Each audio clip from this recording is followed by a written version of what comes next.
FM ความถี่ 104.50 เมกะเฮิรตซ์วัดฝ่ายหินตำบลสุเทพอำเภอเมืองจังหวัดเชียงใหม่เมตตาในท่านพระครูสมุวิสุวัตรวรกิโจท่านเจ้าอาวาสวัดฝ่ายหินตำบลสุเทพอำเภอเมืองจังหวัดเชียงใหม่ผู้อำนวยการสถานีวิทยุแห่งนี้ทุกเมื่อค่ำยามคืนของวันเสาร์วันอาทิตย์วันจันทร์วันอังคารวันพุธวันพฤหัสวันศุกร์และก็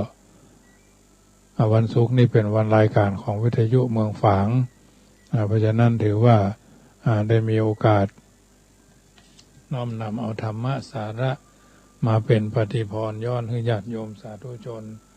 ได้ยินได้ฟังและก็นำไปเป็นประทีปธรรมในการดำเนินชีวิต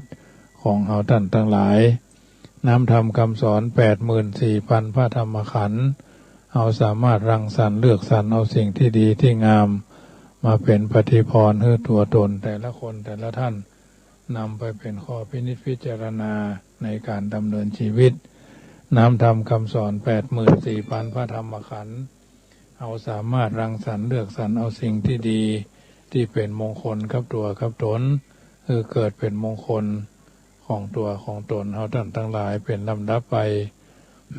ทุกคนทุกท่านได้มีจุดยืนจุดขายของแต่ละคนแต่ละท่านอยู่แล้วอย่างน้อยๆก็ถือว่าเป็นส่วนที่เราท่านทั้งหลายปรารถนามีก็คือบารมีเนาะบารมีหมายถึงคุณธรรมประเภทหนึ่งคุณธรรมประเภทแห่งจะเป็นเหตุให้ผู้บำเพ็ญถึงฝั่งแห่งความสำเร็จสมปรารถนาจะบำเพ็ญให้เป็นไปตามวาระโอกาสผู้หวังความสุขความเจริญในอนาคตคือพึงศึกษาและปฏิบัติให้นัก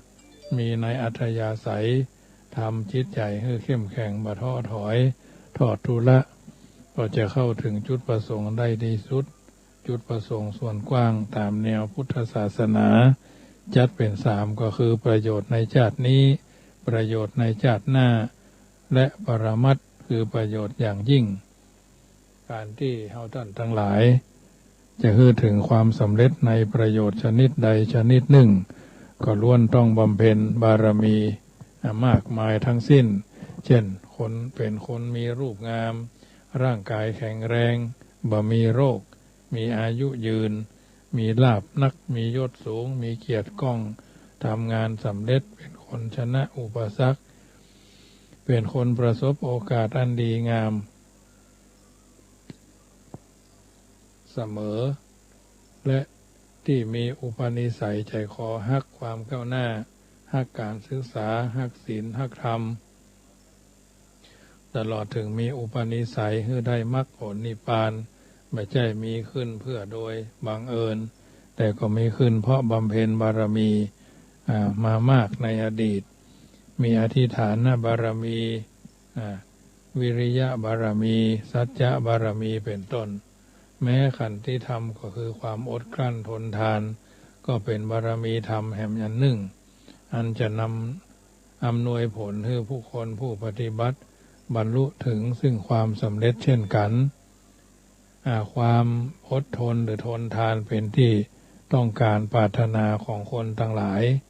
จะเป็นชีวิตร่างกายวัตถุผู้เครื่องอุปโภคบริโภคก็ตามเราต้องการให้เป็นของยั่งยืน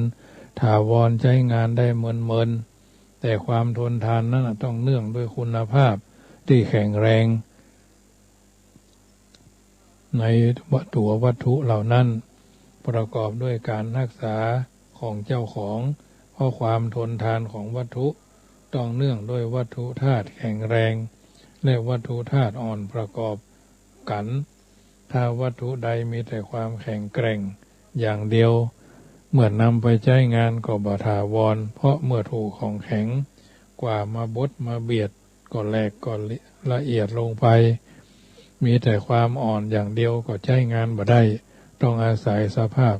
ทั้งสองอย่างประกอบกันสามารถรักษาไว้ใช้งานได้คงทนถาวรขันติธรรมก็คือความอด ทนก็เหมือนกันปรากฏเป็นขันติได้ก็ต้องประกอบด้วยธรรมที่แข็งและธรรมที่อ่อนธรรมที่แข็งก็คือสัจจะวิริยะอธิฐานะธรรมที่อ่อนก็คือความว่าง่ายสอนง่ายเรียงง่ายอ่อนโยนมีเมตตากรุณามุทิตาหิริโอตตัปปะทั้งสองประเภทประกอบกันจึงสำเร็จเป็นขันติอำนวยประโยชน์มีพรานุภาพเหมือนร่างกายซึ่งมีโครงกระดูกเป็นส่วนแข็งและมีเนื้อหนังเป็นส่วนอ่อนเข้าประกอบกันจึงทนทานใช้งานได้นอกจากนั้นต้องมีสติสัมปชัญญะหูจักลบเป็นปีกหูจักหลีกเป็นหางเป็นเครื่องยึดหน่วงรักษาตนจึงจักบรรลุผลที่ปรารถนาขันติคือความอดกลั้นทนทานข้อนี้หมายเอาธรรมะที่เกิดจากกุศลเจตนาถ้าใช้ความอดทนในการทำบาปทุจริตแม้เป็นเหตุให้สำเร็จกิจที่มุ่งหมายท่านก็บ่ยกย่องสรรเสริญและความทนทานดันทุรังด้วยดื้อรั้นถือมั่นถือดีตามใจของตนอย่างเดียวก่อมใจความอดทนที่ห้องกันว่าขันติถ้าเป็นไปเพื่อความทุกข์ความเดือดร้อนบ่ใจกุศลธรรมฉะนั้นผู้บำเพ็ญขันติธรรมควรพิจารณาให้ประจักษ์เสียก่อนว่าจะอดทนต่ออันยังเพื่อผลอันยังด้วยวิธีอย่างใดสำคัญโดยสิ่งที่ต้องอดทนนั้นมีอยู่สี่ประเภท 1. ความตรากตรำ 2. ทุกขเวทนา 3. วาจากล่าวร้ายกองกิเลสทนตรากตรำเพื่อทำงานให้สำเร็จทนต่อทุกขเวทนาเพื่อระงับความทุกข์รักษาสติสัมปชัญญะและบ่ทำความรำคาญแก่ผู้พยาบาลทนต่อวาจากล่าวร้ายเพื่อระงับความโกรธทนต่อกองกิเลสเพื่อรักษาจริยธรรมและศีลธรรมไว้ได้และคือบรรลุปรมัตถสุขทนต่อความตรากตรำนั่นก็คืออดกลั้นทนทานอาถรรพ์บ่ท้อแท้ต่อหน้าที่การงานซึ่งตนพึงกระทำอันเป็นทางให้เกิดโภคทรัพย์คับคั่งมั่นคงและอดกลั้นทนทานในการระวังรักษาทรัพย์ที่สะสมไว้บ่ให้พินาศเสื่อมสูญตลอดถึงบากบั่นศึกษาฝึกหัดศิลปวิทยามีฉันทะแก่กล้าอดทนต่อความลำบากเหน็ดเหนื่อยในการศึกษาเล่าเรียนหรือตั้งมโนปณิธานที่จะทำสิ่งอันใดให้สำเร็จก็ตั้งหน้าตั้งตาบากบั่นทนทานบ่ท้อถอยเพราะอุปสรรคคือความร้อนความหนาวความกระหายความหิวกระหายความเหน็ดเหนื่อยในเวลาทำภายหลังย่อมได้รับความปีติปราโมทย์เพราะหันผลแห่งการงานอันสำเร็จด้วยดีความเหน็ดเหนื่อยก็หายหดหมดไปเลยทนทุกขเวทนานั่นก็คืออดกลั้นทนทานต่อความเจ็บป่วยที่เกิดขึ้นเพราะโรคาพาธโรคาพยาธิเจ็บไข้ได้ป่วยอันเสียดแทงครอบงำเบียดเบียนร่างกายบ่แสดงอาการทุรนทุรายวุ่นวายจนเกินเหตุคนเฮาทุกคนบ่มีไผหลีกพ้นจากความเจ็บป่วยได้แม้จะป้องกันอย่างใดก็ตามแต่เมื่อประสบความเจ็บป่วยแล้วถ้ามีความกระสับกระส่ายทุกทางกายและใจถูกความเจ็บครอบงำไปโดยหรือตกใจหวาดเสียวต่อความเจ็บป่วยจนเกินไปบ่สามารถตั้งสติสัมปชัญญะไว้ให้กลายเป็นคนหลงเป็นที่สังเวชของผู้ประสบพบเห็นและเป็นที่เบื่อหน่ายของผู้ปฏิบัติพยาบาลแม้ไข้น้อยก็กลายเป็นไข้นักส่วนคนผู้มีขันติธรรมหากประสบทุกขเวทนาแก่ตัวแต่พยายามตั้งสติสัมปชัญญะอดกลั้นบ่ทุรนทุรายระงับกายวาจาใจให้เป็นปกติสามารถจะบำเพ็ญกรณียกิจให้สำเร็จตามกำลังถ้าถึงคราวจะเสี่ยงชีวิตสิ้นชีพก็รักษาจิตให้บริสุทธิ์ได้ย่อมเป็นสุขติพ้นจากอบายภูมิ ทนต่อวาจาว่ากล่าวหรือกล่าวร้ายตลอดถึงทนต่อกิริยาอาการที่คนอื่นแสดงเหยียดหยามเพื่อเจ็บใจขันที่เป็นประดุจประสงค์ในที่นี้คนผู้อยู่ร่วมกันย่อมมีผลประโยชน์และสุขทุกข์ความต้องการปรารถนาเนื่องกันเมื่อเนื่องถึงใกล้ชิดกันก็ย่อมมีอันจะกระทบกระทั่งกันคือก่อความเดือดร้อนคัดผลประโยชน์กันก็มีพ้องเป็นธรรมดาท่านจึงว่าแม้ลิ้นกับฟันก็ยังกระทบกันในบางเตื้อก็เปรียบคนอยู่ใกล้ชิดกันยังมีเหตุบาดหมางกันถ้าหากมีขันธ์ที่ทำอยู่ก็อาจจะระงับเรื่องราวบ่ให้ลุกลามใหญ่โตเพราะขันธ์ที่ทำนี้เป็นเหตุระงับจิตใจที่ถูกยั่วยุพลุกพล่านด้วยกำลังโทสะสงบลงยับยั้งไว้บ่ให้หลงประพฤติผิดพลาดคอยเหนี่ยวรั้งบ่ให้จิตคิดผูนพัน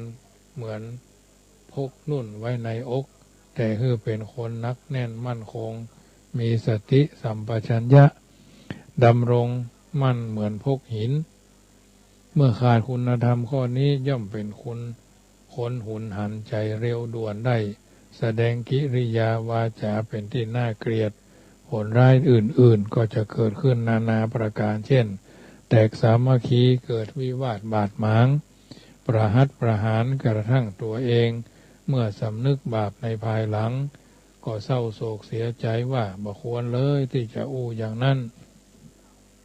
ทำอย่างนั้นบ่ทำบ่เสียเลยจะดีกว่าโดยปกติรอบๆตัวเฮานะมีคนอยู่3ประเภทที่จะพึงมีเหตุมากระทบกระทั่งเฮาได้ก็คือคนผู้ใหญ่คนผู้น้อยคนเสมอกันคนผู้ใหญ่คนผู้น้อยคนเสมอกันที่เขาจะมากระทบทางกายกระทบทางวาจากระทบทางความคิดเมื่อถูกบีบคั้นจากผู้ใหญ่ผู้น้อยก็ต้องอดทนอยู่เสมอเพราะยอมยกมือด้วยความเคารพนับถือหรือเกรงกลัวอิทธิพลหรือเพราะหวังผลประโยชน์ถ้าบ่อดทนก็หันผลวิบัติก็คือเกิดความเสื่อมเสียแก่ตนเองอดทนเช่นนี้ก็เป็นคุณงามความดีที่รู้จักรักษาตนให้ปลอดภัยเมื่อถูกบีบคั้นจากผู้เสมอกันพยายามทำใจให้มั่นใจมั่นบ่โกรธแต่กลับประพฤติดีต่อเป็นอภัยทานสามัคสมานสามัคคีป้องกันการทะเลาะวิวาทเป็นการชนะจิตใจเขาเพราะในพุทธศาสนาสรรเสริญยกย่องแล้วก็สรรเสริญผู้ทำความดีความชอบว่าเป็นผู้ชนะฝ่ายผู้ทำร้ายตอบย่อมเป็นผู้แพ้เพราะคนที่ทำดีย่อมเป็นฝ่ายได้เปรียบด้วยคุณธรรมในใจมากกว่าแต่ความอดทนต่อความบีบคั้นเบียดเบียนน้ำใจของผู้ใหญ่และของผู้เสมอกันยังบ่ประเสริฐเทียบเท่ากับความอดทนต่อความประพฤติของผู้น้อยผู้ต่ำต้อยอิทธิพลกว่าซึ่งบ่มีทางจะสู้ได้เพราะว่าคณะถูกเขาดูหมิ่นบีบคั้นหรือกระทำเจ็บใจอยากจะโต้ตอบเพื่อสาสมแต่บ่อาจจะตอบเขาได้เพราะมีอิทธิพลก็บ่มีอิทธิพลจำเป็นจะต้องนิ่งหวานอมขมกลืนอย่างนี้เป็นคุณเครื่องรักษาตนอย่างสามัญท่านส่วนผู้ใดดูหมู่ดูหมิ่นประทุษร้ายเช่นนั้นแม้มีอิทธานุภาพสามารถจะทำโต้ตอบได้ย่อยยับยิ่งไปกว่าแต่ปรารถนาจะกระทำเพราะหันโทษแห่งความไม่อดทนหันผลแห่งขันติธรรมนี้เป็นขันติอันนักปราชญ์ยกย่องว่าประเสริฐเป็นความอดกลั้นอย่างแท้จริงต้องตามกระแสภาษิตว่าพะยาหิเศรษทัสสะวะโจคเมทะพะยาหิเศรษทัสสะวะโจคเมทะพึงอดทนวาจาของผู้ประเสริฐ กว่าเพราะกลัวภัยสารัมภะเหสาธิสะนะสาธิสัสสะเนาะสารัมภะเหสาธิสัสสะพึงอดทนวาจาของคนเสมอเพราะกลัวจะมีโต้เถียงทะเลาะกันโยจีทะหินังวะโจคาเมทะส่วนถ้อยคำพูดต่ำสามนั้นควรอดทนละเอตังขันติงอุตตมะมาหุสันโตนะเพราะนักปราชญ์สรรเสริญความอดทนนี้ว่าเป็นขันติธรรมอย่างยอดเยี่ยมบางคนมุ่งแต่จะเอาชนะนะตามวิธีของโลกก็หาว่าความอดทนเช่นนี้เป็นอาการของขาดหรืออ่อนแอเป็นทางให้เสื่อมเสียเกียรติที่แท้ที่จริงอดทนนั้นเป็นอาการของความหนักแน่นมั่นคงกล้าหาญฮักใจได้อย่างน่าชมเพราะการกระทำได้ยากเป็นชัยชนะอันสูงสุดในพระสูตรท่านแสดงธรรมนิทานบุคราธิสถานไว้ว่าในสงครามระหว่างเทวดากับอสูรครั้งนั้นฝ่ายเทวดาชนะจับเท้าเวปจิตจอมอสูรมัดมาถวายเท้าสกกเทวราชท้าวเวปจิตได้หั่นเท้าสกกะก็โกรธบริพาทด่าว่าสาดเสียตามแต่นึกได้แม้อย่างนั้นท้าวสกกะก็ทรงแสดงอาการปกติบักริ้วกราดเพราะทรงเปี่ยมด้วยขันติธรรมพระมาจารีซึ่งเป็นสารถีของท้าวสกกะเกิดความสงสัยว่าทำไมบ่ลงอาทยาหือสาหัสหรือพระองค์ยังครั่นครามบ่มีกำลังพอที่จะต่อต้านท้าวเวปจิตท้าวเธอจึงตรัสว่าที่เฮาอดกลั้นนั่นบ่ใช่เพราะเฮากลัวบ่ใช่เพราะเฮาอ่อนแอแต่บ่หันประโยชน์อะไรยังที่จะไปตอบโต้กับคนหมดฤทธิ์แล้วนะพระมาตาลีจึงทูลว่าหากบ่มีภัยมาปราบคนพาลพวกพาลก็กำเริบนักจึงควรลงโทษด้วยอาทยาที่ทารุณจะได้เคล็ดจักลาภพระองค์ก็ตรัสว่าความอดทนนี่แหละเป็นวิธีปราบคนพาลแม้คนพาลจักสำคัญว่ากลัวก็ตามเตอะจะคอยมดพยศไปเองแล้วทรงสรรเสริญขันติอย่างมากมายในปุณณโวทสูตรเล่าเรื่องพระปุณณทูลลาพระผู้มีพระภาคไปเมืองสุนาปัตตันตะพระองค์ตรัสว่าเจ้าเมืองสุนาปรันตะให้นักสวกเป็นพานเขาจักประทุษร้ายโดยการด่าว่าหรือเข็นฆ่าทุบตีจะทำอย่างไรเนี่ยท่านก็กราบทูลพระพุทธเจ้าว่าจักอดกั้นทนทานด้วยตั้งใจพระเจ้าข้าถ้าเขาด่ายังดีกว่าเขาบัดทุบตีแม้เขาทุบตีร่างกายก็ยังดีที่เขามาฆ่าตายถ้าเขาฆ่าตายก็ยังดีที่บ่ต้องฆ่าตัวเองเพราะบางคนยังตุกนักถึงว่าฆ่าตัวตายนะความอดทน3ประเภทนี้ญาติโยมท่านสาธุชนจักมีมั่นคงในได้ก็เพราะว่าความอดทนต่อกิเลสเป็นสมุฏฐานคือระงับยับยั้งใจบานุโลมไปตามกิเลสที่เกิดขึ้นเช่นระวังบ่ให้ตกอยู่ในห่วงของความฮักจนตาบอดบาดรู้จักพิษบาดรู้จักชั่วระงับใจบ่ให้ความโกรธความเกลียดแค้นอิจฉาพยาบาทจบแล้วก็บ่จบผ่านไปแล้วก็ยังเอามาคิดอยู่ค้นคำเก่ามาพิษหัวกันนะมาซ่องสุมคุกคุนอยู่ในใจระงับใจบ่ให้ความกลัวความขี้ข้านความท้อแท้อ่อนแอนะมาท่วมท้นทับถมระวังใจบ่ให้ติดพันหมกมุ่นอยู่ในอารมณ์ฝ่ายต่ำแม้ติดพันอยู่แล้วก็พยายามถอนตนให้พ้นจนได้ก็เป็นอันปฏิบัติในขันติธรรมคือความอดทนต่อกองกิเลสเพราะการละบาปบำเพ็ญกุศลสุจริตอย่างธรรมดาหรืออย่างอุกฤษก็ต้องอาศัยขันติเป็นพรานุภาพสนับสนุนบำเพ็ญความเพียรจนถึงที่สุดต้องตามพุทธภาษิตที่กล่าวเอาไว้ว่า สัพเพปิกุสราธัมมา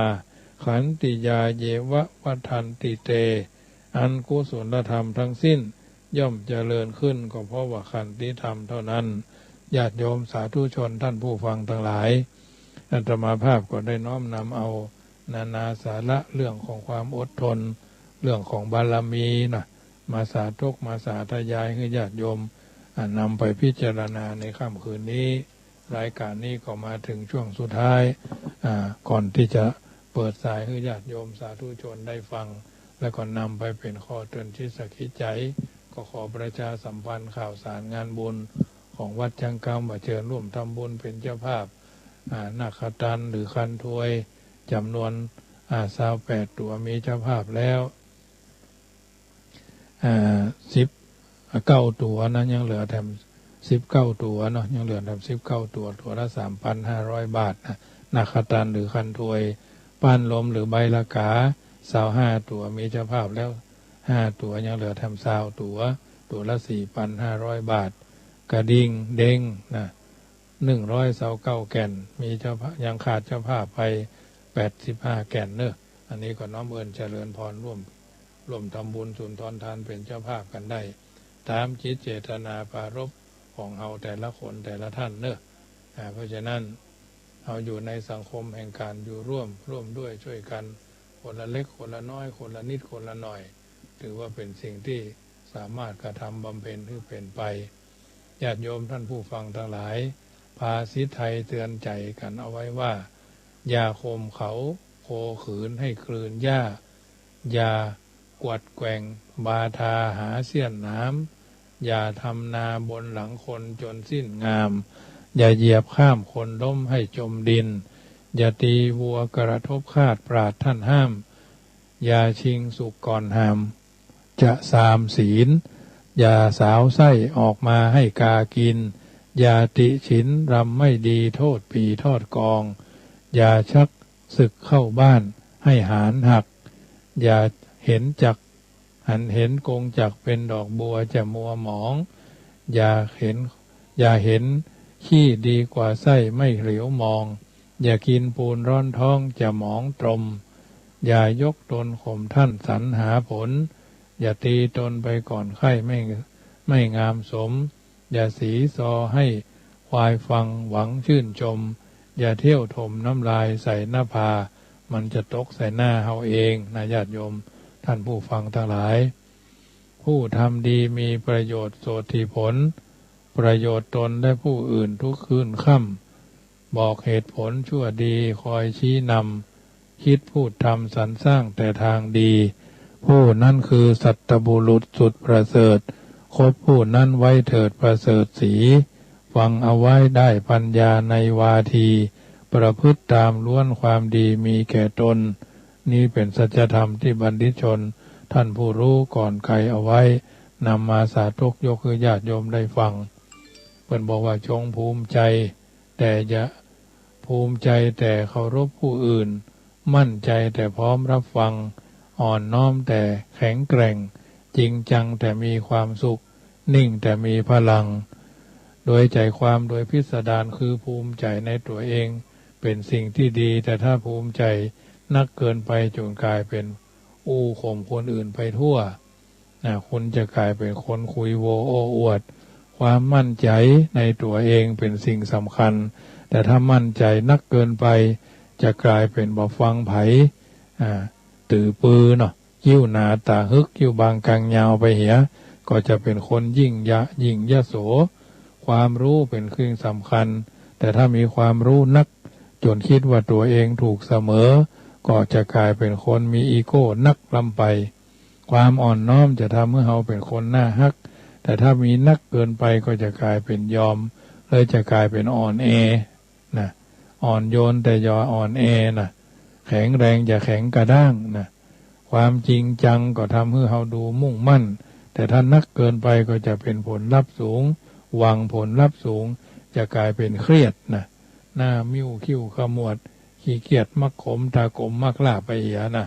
ความนิ่งจะทำให้เราดูสุขุมแต่ถ้ามีนักเกินไปจนกลายเป็นความเฉื่อยชาเฉื่อยแฉะไร้น้ำยาไปเหียก็มีเพ ราะฉะนั้นญาติโยมสาธุชนเพิ่งเห็นการตำหนิติเตียนโทษชี้ประโยชน์ดุด่าว่ากล่าวสอนเปรียบดังการบอกขุมทรัพย์รับเป็นพรเพราะคำสอนปราชญ์เมธีนั้นมีคุณคบบัณฑิตได้กำไรไม่ขาดทุนนับเป็นบุญยิ่งใหญ่ไม่ต่ำทรามอันนี้เป็นสัจธรรมที่บัณฑิตชนคนผู้รู้ท่านคนไกลเอามาอู้เป็นนิทัศนะอุทาหรณ์ญาติโยมสาธุชนได้ยินได้ฟังแล้วก็โทรศัพท์ทักทายกันเข้ามาเนอะอนุโมทนาโยมแม่เรนูเนาะเพิ่นก็ทักทายเข้ามาตั้งแต่ต้นรายการแล้ว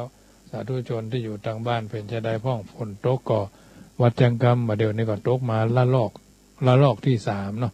มันเบาไปก็ตกแห้งลงมาเบาไปก็ตกแห้งลงมานะตกยาวเลยเนาะก็ถือว่าคืนนี้ก็คงจะเป็นคืนที่ชุ่มเย็นกว่าแต่คืนเนาะแต่คืนนี้เขาพักผ่อนจำวัดแล้วก็มีฝนสะดุ้งตื่นที1ที2โอ้ลงมาโซนั่นนี่เพราะฉะนั้นอยู่จุดไหนมงใดโทรกันเข้ามาเนอะ0615476539 0615476539อยู่จุดไหนมงใดหรือเวลาแต่5 นาทีสุดท้ายเนอะอยู่จุดไหนมงใดโทรเข้ามาเจริญพรโยมแม่ยุพิน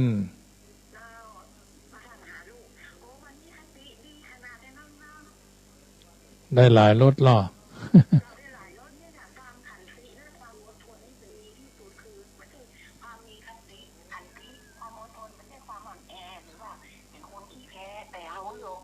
ฝ่ายตรงข้ามนะลูกนะเจ้า